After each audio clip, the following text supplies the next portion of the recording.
Les rapports trigonométriques sont utilisés dans un triangle rectangle, donc un triangle dans lequel on a un angle de 90 degrés, comme celui-là juste ici.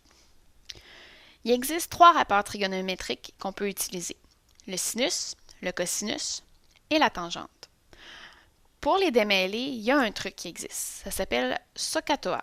Donc la façon de l'écrire, c'est assez simple, c'est à peu près au son. Donc on va avoir SO, on va avoir K, et on va avoir TOA. Donc, on va les décortiquer.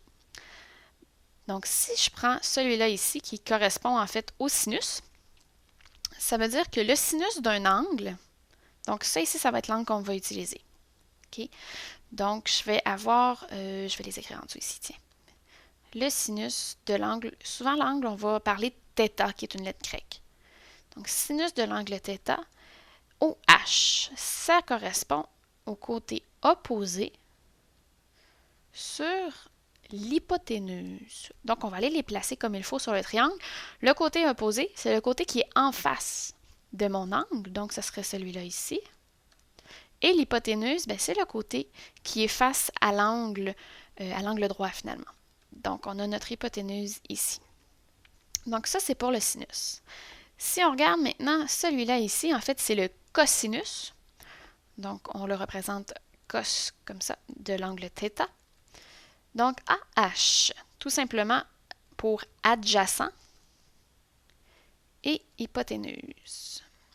C'est facile à deviner. Le côté adjacent, c'est le troisième, finalement, qu'on n'avait pas nommé. Donc, c'est celui qui est juste à côté de l'angle qu'on étudie, mais pas l'hypoténuse. Donc, il faut faire attention, c'est celui-là qui est vraiment, qui fait l'angle droit avec le côté opposé. Donc, adjacent est ici. Donc, le cos, c'est l'adjacent sur l'hypoténuse. Jusque-là, ça va bien. Il nous en reste un, c'est le tan ou la tangente. Donc, tan de l'angle θ. Celui-là, en fait, il ne concerne pas du tout l'hypoténuse. Donc, on va utiliser plutôt le côté opposé sur le côté adjacent. Donc, ça va pour nos trois rapports trigonométriques. Et la meilleure façon de bien les comprendre, c'est de faire des exemples. On va aller en faire deux différents. Le premier exemple, c'est celui-là qu'on a ici. Donc, je cherche la valeur de l'angle qui est juste ici, en connaissant la mesure de l'hypoténuse, qui est de 9 cm, et en connaissant le côté opposé à l'angle.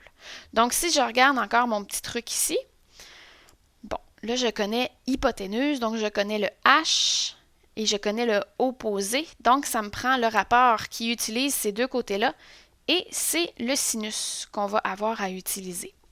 Donc, on se souvient, le sinus d'un angle θ est égal à opposé sur hypoténuse.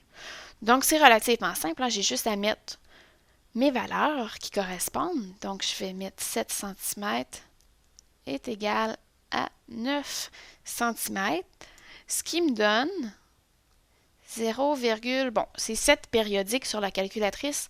On va écrire 7778 pour la forme, mais si tu es capable de conserver tous les chiffres significatifs sur ta calculatrice, c'est encore mieux. Et là, par exemple, on a un petit problème. Parce que si je veux isoler la valeur de mon angle, il faut que je fasse la fonction inverse, l'opération inverse du sinus. Ça, c'est pas toujours facile à faire. En fait, ça te prend absolument une calculatrice pour le faire. On va aller voir avec notre calculatrice, juste ici. Donc, c'est un exemple de calculatrice que tu peux avoir. Habituellement, sur une calculatrice, on a toujours nos trois, du moins une calculatrice scientifique, on a toujours les trois rapports qui sont là. Et si on regarde bien, juste au-dessus, ici, on a en deuxième fonction sinus moins 1, cos moins 1 et tan moins 1. Donc, ça va être ces fonctions-là qu'on va utiliser pour isoler notre valeur de θ. Donc, si on revient à notre problème, voilà. Donc, je prends ma calculatrice et je fais sin moins 1 de 0,7 périodique et ça va me donner une valeur d'angle de 51,06 degrés. Donc ça, c'est relativement simple pour celle-là. Maintenant, on va aller voir un autre type de problème vraiment différent que celui-là. Donc, dans le deuxième exemple qu'on a ici, on connaît la valeur de l'angle déjà en partant et on connaît aussi la mesure du côté qui est adjacent à cet angle-là. Et ce qu'on cherche finalement, c'est la mesure du côté opposé à l'angle.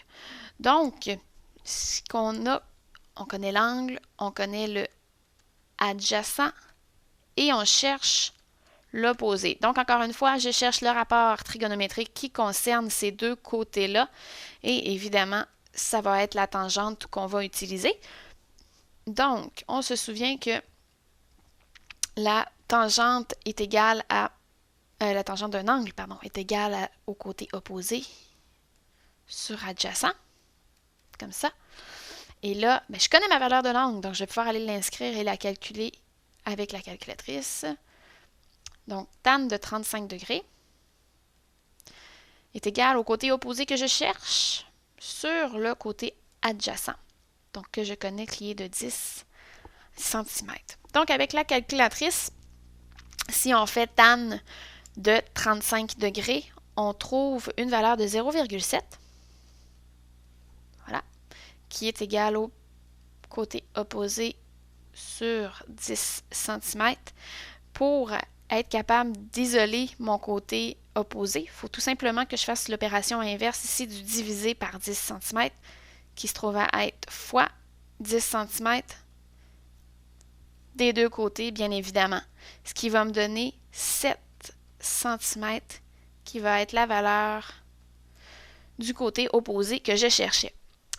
Donc, et voilà, je te dirais que la plupart des problèmes qu'on rencontre avec les rapports trigonométriques, ça ressemble à l'un ou l'autre de ces deux exemples-là.